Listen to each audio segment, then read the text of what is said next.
그러니까 고수의 국어 강사 안종민입니다. 자, 이번 시간에는 2024학년도 고1 9월 모의고사 전국 학력 평가죠. 그리고 교육청 문제인데요. 이거 비문학 지문 16번부터 인문 지문 한번 해보겠습니다.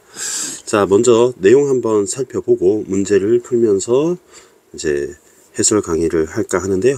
자, 16번 지문 한번 볼게요.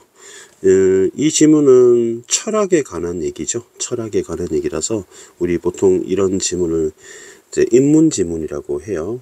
자, 인문 지문, 사회 지문, 과학 기술 지문 이렇게 세 개가 나오는데, 인문 지문은 보통 철학, 이게 철학이 나오고요. 그 다음에 역사, 그다음에 심리학, 뭐 이런 등등이 보통 출제가 됩니다. 이런 파트가. 자, 먼저 보겠어요. 일단 하이데거 아저씨가 나오는데, 인간을 자신의 존재 의미에 대한 물음을 제기할 수 있는 현존재라고 정의를 했어요. 삶의 실존적 의미를 탐구합니다. 자, 하이데거는 인간을 현존재라고 정의를 했는데요. 인간이 현존재가 됩니다. 근데 이 현존재는 인간의 존재 의미에 대한 물음을 제기할 수가 있는 사람인 거죠. 자, 그리고 좋은 거네요. 삶의 실존적 의미를 탐구했습니다. 인간은 현존재다. 존재 의미를 물음을 제기할 수 있다. 하이데거에 따르면 현존재는 정해진 운명에 따라 살아가는 것이 아니랍니다. 현존재는 이게 아니랍니다. 그러면 운명에 따라 살아가지 않으면 운명을 개척한다, 이렇게 보고 수 있겠죠. 살아가는 동안 계속 속 무언가를 될 수 있는 가능성을 바탕으로 자신의 존재 이유를 만들어 나갈 수 있다. 그러면 자신의 존재 이유를 만들어 나간다는 말이 첫 번째 줄에 있는 자신의 존재 의미에 물음을 제기할 수 있다는 말하고 같은 말이 되는 거예요. 그래서 일단 선생님이 여기 현존재에다가 동그라미를 한번 쳐두겠습니다. 따옴표고 네모고 출제 요소입니다.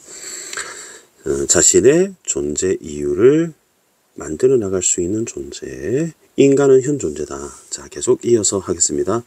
현존재는 자신이 속한 사회가 요구하는 체제에 따라 살아가기 때문에, 우리가 인간은 사회에 속해 있잖아요. 사회에 속하면 뭐 주민등록증 만들어, 그럼 만들어야 되는 것이고, 학교에 가야 돼, 그럼 가야 되는 거잖아요.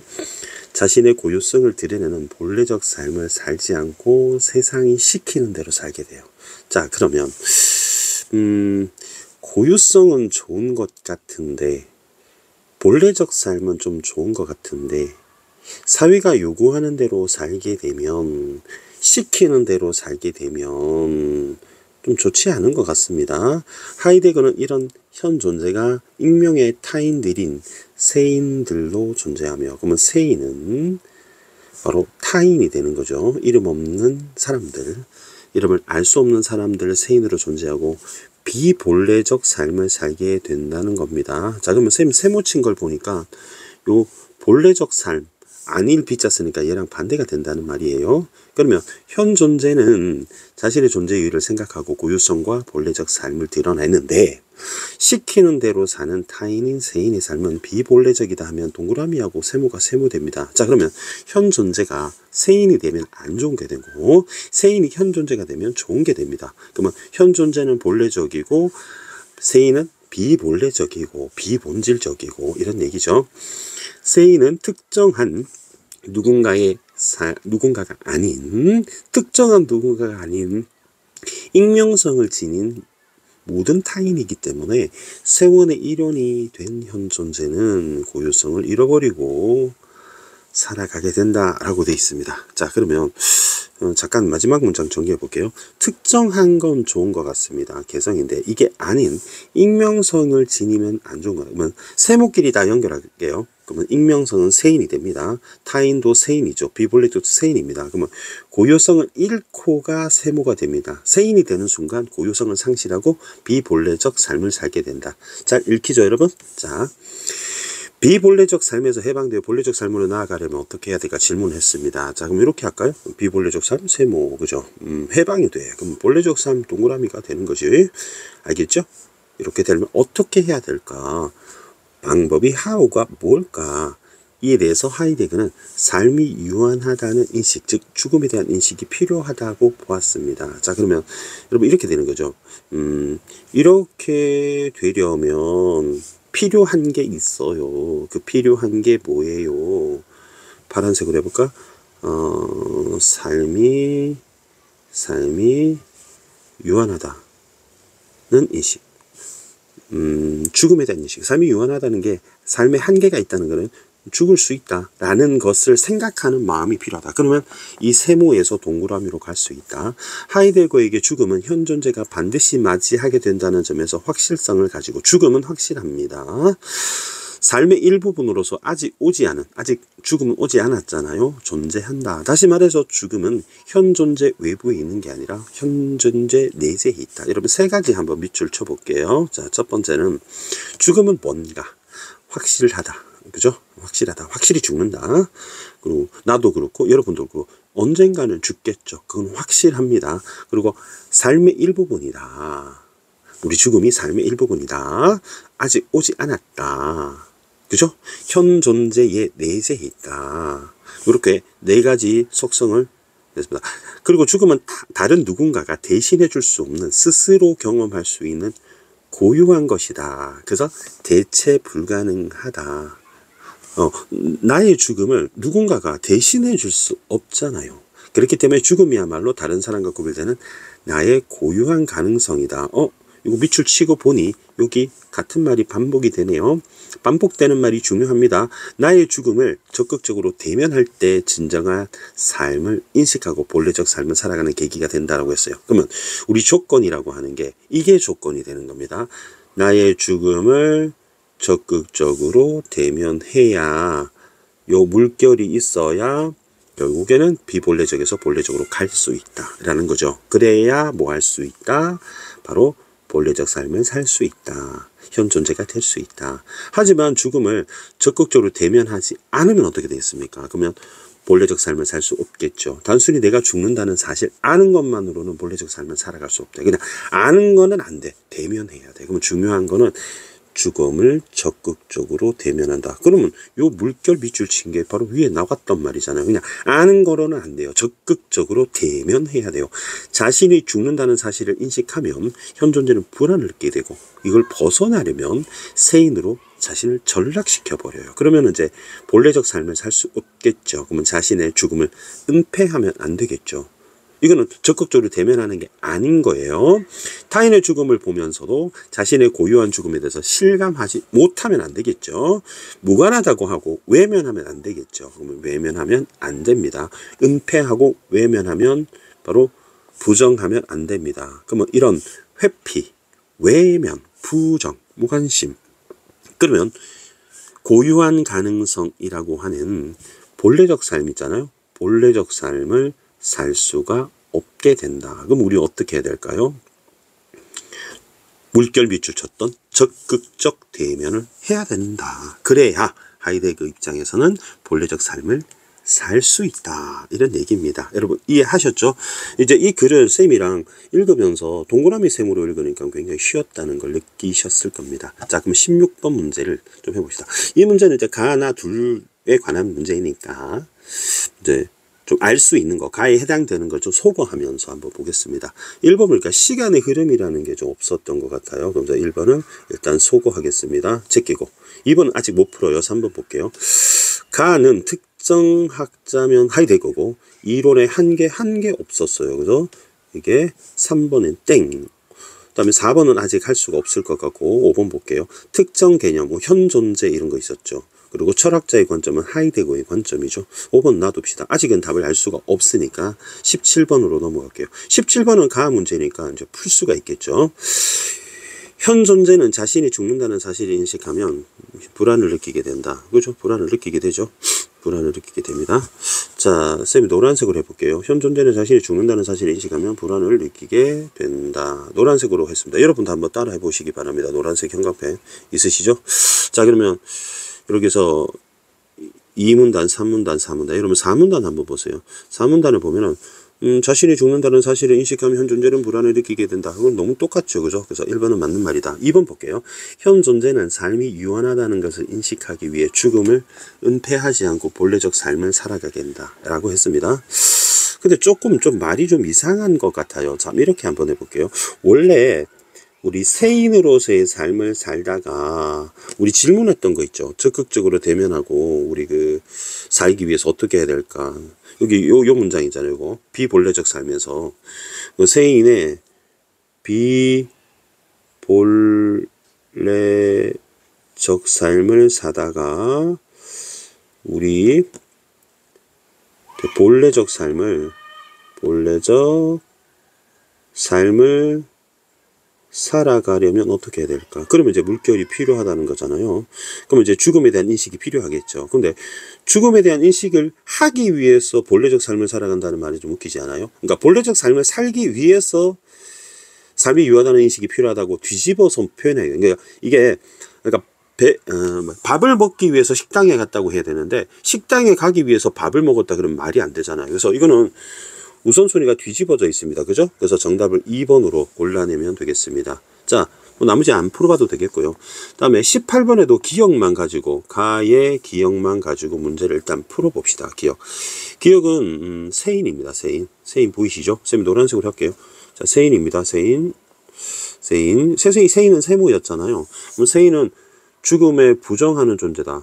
부정하지는 않아도 여러분 뭡니까? 단순하게 인식만 할 수도 있잖아요. 그래서 부정한다고 말할 수는 없을 것 같습니다. 부정한다가 아니라 부정하는 사람도 있고 아니면 그냥 단순히 인식만 하는 거죠. 아는 것만으로 그칠 수도 있는 거죠. 죽음을 외면하는 존재다. 외면할 수도 있고요. 아닐 수도 있는 겁니다. 자신의 죽음을 외면하는 존재다. 자, 여러분 잠깐만 볼게요. 여기 세인이라고 되어 있죠. 세인. 그러면 여기 죽음을 외면한다고 되어 있는데요. 여기 보시면 이런 말이 있네요. 세인으로 전락시켜서 죽음을 은폐한다고 되어 있고 여기 쌤이 빨간색 경광펜 한번 칠해볼게요. 죽음을 외면한다는 말이 있잖아요. 그러면 빨간색으로 죽음을 그죠? 여기서 죽음을 자신의 무관한 사건이라고 외면하며 그러면 죽음의 확실성을 부정한다고 했기 때문에 누가? 세인이. 그러면 1번도 여러분 가능성을 둬야 되겠네요. 그죠? 그래서 이 빨간색을 바탕으로 한다면 1번도 놔둬야 되겠습니다. 1번도 후보로 놔두고요. 3번 볼게요. 다른 사람과 구별되는 존재로 살아가는 존재는 세인이 아니잖아요. 세인이 아니죠. 그래서 세인이 아니고 동그라미 본래적 삶을 말합니다. 현 존재. 그러면서 3번은 제낄 수 있겠습니다. 자, 혼란을 드려서 죄송합니다. 일단 1번, 2번 놔두고요. 3번은 제꼈습니다. 4번. 익명성으로 벗어나지 못하죠. 그러니까 세인은 익명성이죠. 한번 볼래요? 세인이, 쌤 보세요. 세인은, 여기 세인이 세모잖아요. 익명성이잖아요. 익명성을 못 벗어났죠. 그래서 3번도 틀렸습니다. 4번. 새로운 결단을 실현하는 존재는 세인이 아니죠. 새로운 결단을 못하는 존재가 세인입니다. 그래서 1번, 2번 후보를 놔둔 상태에서 19번을 보려고 봤더니 19번은 지금 못 풀겠습니다. 그죠? 나 문제고 20번 문제도 가나 둘 다 봐야 할 것 같습니다. 그러면 이제 우리 나그를 한번 봐야 될 것 같아서 나그를 한번 보겠습니다.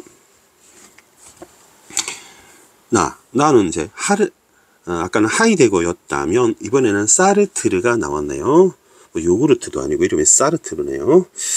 자, 사르트르는 인생을 하나의 긴 기대라고 expectation이라고 정의했다.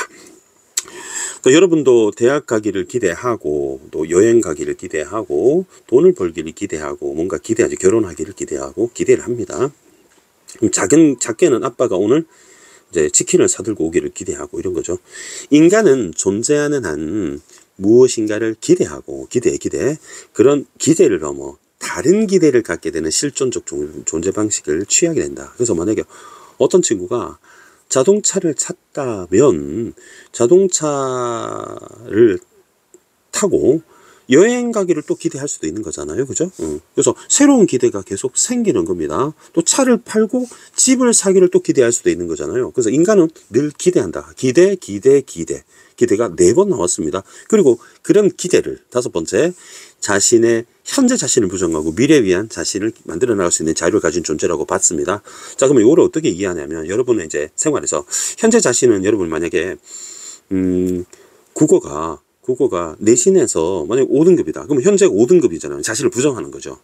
왜냐하면 기대는 공부를 더 잘하는 거기 때문에. 그럼 미래를 향한 자신을 살 수 있는 내가 1등급이 되기를 기대하는, 그래서 만들어 나갈 수 있는 자유를 가진 존재라고 보았습니다. 그러면 여기서 눈에 띄는 말은 기대, 그죠? 기대, 그 다음에 자유, 이런 말이 좀 눈에 띕니다. 반복되는 말. 그 다음에 기대가 굉장히 많이 반복됐죠. 그리고 여기 역시 기대가 나왔고 자유가 나옵니다. 그러면 기대와 자유는 인간의 삶을 의미 있게 만들어 준다는 겁니다. 자유는 예기치 않은 순간에 필연적으로 다가오는 죽음과 함께 중지가 됩니다.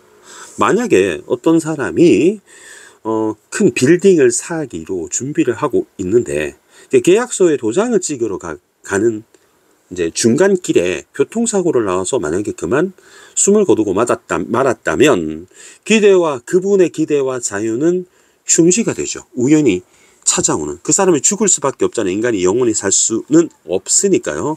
그래서 중지가 됩니다. 그러면 죽음은 나의 기대를 차단하는 거죠. 그리고 이는 곧 나의 사라짐을 뜻합니다. 그러면 여러분 너무 이해가 잘 되는데요. 죽음은 기대를 차단하는 것이다. 내가 사라지는 것이다. 쉽죠? 이와 관련해서 철학적으로 사르트르는 뭐라고 설명했냐? 죽음을 나와 관련 없이 외부에서 우연히 찾아오는 하나의 사실일 뿐이라고 죽음의 우연성을 주장했습니다. 그럼 여기 순간 반복되는 말이 2번 있습니다. 뭐 있습니까? 죽음과 우연성이죠. 여기 죽음, 우연히, 죽음, 우연히. 됐습니까? 그러면 죽음이 우연하다는 것은 만약 어떤 사람이 교통사고 나는 것도 우연히 찾아온 거잖아요. 근데 어떤 사람이 암이 우연히 찾아오는 거죠. 필연적으로 찾아오는 게 아니지 않습니까? 그죠? 그래서 어떤 할머니가 돌아가시는 게 필연적이라고 말할 수 있지만 어떤 의미에서는 코로나 합병증 때문에 갑자기 돌아가셨다. 그러면 우연적인 거죠. 언제 죽을지 모르잖아요. 이 같은 단순한 사실로부터 죽음은 삶의 일부분으로 존재하는 게 아니라고 되어 있습니다. 근데 선생님이 이거를 검정색으로 밑줄 쳐볼게요. 아까 요 문장을 한번 볼까요? 선생님이 이번에는 파란색으로 한번 체크를 해볼게요. 죽음은 삶의 일부분으로 존재하는 게 아니다 라고 했어요. 그러면 여러분 떠올라야 되죠. 사르트르가 이렇게 본 거잖아요. 그런데 앞에 나왔던 사람 누구였습니까? 하이데거죠. 하이데거는 죽음이 삶의 일부분이라고 하지 않았습니까? 그죠? 사르트르는, 하이데거는 그렇게 했죠. 보세요. 하이데거는 사문단에 죽음은, 그죠? 현 존재 자체에 내재해 있다라고 했잖아요. 그러니까 삶의 내에 있다고, 사르트르는 삶의 일부분 존재가 아니라고 했습니다. 이 차이점을 볼게요. 그 다음에 누군가 의미를 부여하는 주체인 나가 사라진다면 내가 의미를 부여하는 주체인데요. 우리 아이스크림 먹고 참 맛있다라고 의미를 부여합니다. 이 책을 보고 참 나한테 도움되는 책이라고 부여하고요. 다른 친구를 보면서 나한테 참 도움이 되는 친구라고 의미를 부여하는 내가 만약 죽는다면 우리 이 죽음, 나의 죽음에 대해서 의미를 부여하는 것도 불가능해지잖아. 왜냐하면 내가 의미를 부여하는 존재인데 내가 사라지면 누가 죽음을 의미를 부여합니까? 나는 불가능하죠. 남은 할 수 있을지 몰라도 죽은 나의 삶이나 죽음에 의미를 부여할 수 있는 자는 나 자신이 아니게 됩니다. 그럼 내가 죽은 것에 의미를 부여하는 자는 바로 타인이 되겠죠. 여러분 타자는 워드 프로세스 타자가 아니고요. 그 다음에 야구 타자가 아니고 타인을 말합니다. 여러분들 많이 좀 어렵지만 그냥 타인을 타자라고 합니다. 목격자 하는 것처럼 사람이니까 타인이 됩니다. 그래서 나중에 문제 풀 때 필요하니까 쌤이 니은은 노란색으로 체크를 해두고 계속 읽을게요. 그러면 나의 죽음에 의미를 부여하는 거는 다 타자죠. 자신이 아니죠. 예를 들어 봅시다. 어떤 청년이 한 권의 책을 쓰고 갑자기 우연히 죽은 거죠. 그러면 그의 죽음과 그의 책에 대해서 바로 평가할 사람, 의미를 부여할 사람은 청년이 아니잖아요. 바로 타자에 의해서 의미가 부여되겠죠. 죽음과 책에 대해서. 이처럼 사르트르는 자신의 죽음의 의미를 스스로 결정할 수 없네요. 죽음이 나라는 존재에 속한 게 아니라고 본 겁니다. 이 이유가 이거랍니다. 내 의미를 부여할 수 없기 때문에 죽음은 그 자체로 삶에서 의미를 지닐 수 없기 때문에 왜냐? 의미를 부여할 수 없다는 것은, 의미를 스스로 결정할 수 없다는 것은 의미를 자기가 부여할 수 없기 때문이죠. 삶과 단절된 상태라고 주장하는 등 죽음은 삶에서 실감될 수 없는 거라고 강조했다. 그럼 마지막 문단 봅시다. 사르트르의 견해는 죽음을 지나치게 타자의 중심으로 본다는 비판을 받기도 해요. 왜? 자기 중심으로 안 보고 타자 중심으로 오니 하고 비판을 받기도 하지만, 그러면 단점, 이제 장점. 다른 사람의 죽음을 받아들이는 나에게 좋은 위로가 될 수 있다고 했어요. 그럼 다른 사람이 죽었어요. 그러면 나한테 그 의미를 내가 부여할 수 있잖아. 왜냐하면 나는 그 사람의 입장에서 보면 타자니까 그 사람의 죽은 것에 의미를 부여할 수 있죠. 근데 나한테 위로가 돼요. 왜? 그 돌아가신 분의 삶은 내가 재구성하잖아요. 내가 의미 부여하죠. 그러면 내가, 그러니까 이런 얘기죠. 이 같은 말인데, 타자인 나의 시선에서 재구성된다는 말은 내가 타자인, 그죠? 고인에게는 내가 타자잖아요. 그러면 타자가 시선이 구성이 된다는 말은 이렇게 의미를 부여한다는 말이 되는 것이죠. 이를 통해 고인과의 기억을 긍정적으로 승화시켜 상실의 아픔을 극복할 수 있기 때문이에요. 사르트르 실존적 삶을 논하는 데 있어서 중요한 것은 죽음에 대한 인식이 아니라고 되어 있습니다. 현재 삶을 주체적으로 살아가는 태도. 그럼 요 밑줄 쳐둘게요. 중요한 것은 죽음에 대한 인식이 아니라 현재를 살아가는 주체적 태도. 여기서 주체적 태도라고 하는 것은 내게 주어진 자유를 발휘하여 스스로 선택을 내리며 그에 대한 후회 변명 없이 책임을 지는 것. 사르트르 관점에서 인간이 죽음에 연연하지 말고라고 되어 있어요. 죽음에 연연하지 말고 자신의 실존적 의미를 정립할 수 있는 존재다라고 글을 해설을 했습니다. 그러면 우리 나를 가지고 하나씩 또 설거지를 해 나갑시다. 첫 번째 문제 16번 문제죠. 16번 문제 해결하지 못한 선지 2번, 4번, 5번 해보겠습니다. 질문에 대한 답이라 했는데 가 글은 질문이 있지만 나 글은 질문이 없습니다. 그래서 2번 제끼고 4번 나는 역사적 삶의 인물의 삶을 분석했다. 그런 게 어디 있었나요? 나폴레옹 나왔나요? 세종대왕 나왔나요? 5번 특정 개념인 바로 인생, 특정 개념에 대한 설명이라고 했잖아요. 특정 개념, 타자, 죽음이라는 개념에 대해서 의미를 부여하고 사르트르 관점에서 설명했습니다. 5번 정답이 되겠고요. 17번은 했고요. 18번 2개 남았네요. 자, 타자입니다. 타자는 죽음의 우연성을 부정하더라. 그럴 리가 있나요? 그죠? 그래서 1번 틀렸고 2번 타인의 죽음에 의미를 부여할 수 있는 존재다. 그러니까 타자가 이게 타자의 다른 타인이죠. 타자의 다른 타인의 죽음에 의미를 부여할 수 있다 그러면 맞는 말이 되겠죠. 자, 2번이 정답이 되겠습니다. 19번 볼게요. 19번은 문제가 사르트르가 야스퍼스를 비판한다고 합니다. 그럼 나 글이죠. 그러면 야스퍼스는 한번 볼게 돼요. 죽음은 나와 함께 변한다고 말하며 죽음에 대한 태도가 고정적이지 않다고 주장했다. 자신의 죽음을 어떻게 받아들이냐에 따라서 죽음은 보편적이고 객관적인 사실이 될 수도 있고 주관적인 의미를 될 수도 있다. 자, 죽음이 객관적일 수도 있고 주관적일 수도 있고 그렇답니다. 그러면 전자의 경우에 죽음을 모든 것을 무의미하게 만드는 허망한 종말로 된다. 이게 전자가 되니까 객관적이면 이렇게 된다는 것이고요. 후자의 경우에 자신의 태도에 따라 죽음의 의미를 판단하며 참다운 자신으로 자신을 실존할 수 있다. 그러면 자신의 태도에 따라 죽음의 의미를 판단하며 자기 자신으로 실존할 수 있다가 이제 주관적 의미로서의 의미를 말을 했습니다. 여기 가만히 보니까 자기가 죽음의 의미를 부여할 수 있다는 거잖아요. 근데 우리 사르트르 입장에서는 자신은 자신의 죽음에 대해서 의미를 부여할 수 없죠, 여러분. 그러면 선생님이 이번에 오렌지 색깔 형광펜을 꺼내 볼게요. 여러분도 오렌지 색깔 한번 꺼내 보실래요? 오렌지 색깔, 여러분 이제 초록색, 보라색 이런 거 있을 거예요. 그러면 볼까요? 우리 페이지 6페이지 오른쪽 단에서 두 번째 문단에요. 자, 볼게요. 두 번째 줄에 따라서 죽은 나의 삶에 죽음의 의미를 부여할 수 있는 것, 바로 내가 아니다. 바로 타자다 라고 했습니다. 그런데 사르트르는 뭐라고 했습니까? 내가 죽음의 의미를 판단할 수 있다고 했죠. 그렇다면 사르트르 입장에서는 야스퍼스를 비판할 수 있겠죠. 봐, 내 의견과 네 의견은 달라. 자, 의미를 부여할 수 있는 것은 나 자신이 아니야. 나 자신이 의미를 부여할 수 있어. 그렇기 때문에 정답이 2번이 되겠습니다.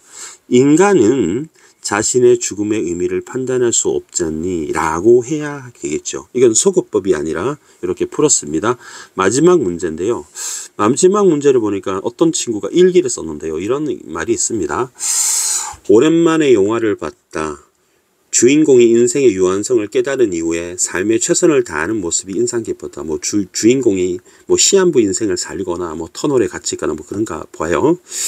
유한성에 대해서 생각해 본 적이 없었는데 내 삶에 끝이 있다고 생각하니 별 고민 없이 다른 사람의 삶을 따라 선택했던 일을 돌아보게 된다. 이제는 내가 진정으로 원하는 삶의 모습을 생각해 봐야지. 내가 좋아하면서 가치 있는 일이 뭐가 있을까? 좋은 소설을 쓰게 된다면 내가 떠난 후에 내 삶을 가치 있게 기억해 줄 테니 훌륭한 작가가 되어야지. 최선을 다하겠다. 이런 얘기가 있습니다. 그래서 1번, 2번, 3번, 4번 다 맞는데요. 하이데거는 만약에 이렇게 유한성을 생각해 본 적 없는 삶을 비본래적 삶을 살았다고 생각하겠죠. 2번, 별 고민 없이 살았던 것을 반성한다. 세인으로 살았던 것을 돌아본다. 반성한다. 맞네요. 사르트르는 내 삶은 타자에 의해서 의미가 부여될 것이다. 이런 얘기죠. 그 다음에 모두 내가 진정한 원하는 삶, 본래적 삶을 살아가는 것을 실존적 의미를 찾아가는 과정으로 평가하겠죠. 5번이 답이 되는 이유가 뭐 때문이냐면 여러분 보라색 꺼내 볼게요. 뭐라고 했냐면요. 내 삶이 마지막 순간을 떠올린다는 것은 여러분 죽음을 떠올리는 건 맞죠. 그런데 사르트르 맨 마지막 문단 한번 보시겠어요? 죽음에 연연하지 말래요. 자, 볼까요? 밑에서 6번째 줄. 중요한 것은 죽음에 대한 인식이 아니라 현재 삶을 살아가는 주체적 태도라고 했어요. 그렇다면 여러분 보라색 비교해봐요. 내 삶의 순간을 항상 떠올린다고 했잖아요. 근데 사르트르는 뭐라고 했습니까? 사르트르는 죽음에 대한 인식이 아니라고 했잖아요. 그렇기 때문에 내용일치상 틀린 것이죠. 정답이 5번이 되겠습니다. 자, 여기까지 강의를 마치고요. 여러분 뒷부분도 쌤이 해설을 해서 올리겠습니다. 여러분 최선을 다하는 고수의 국악이 될 수 있도록 노력하겠습니다. 여러분 감사합니다.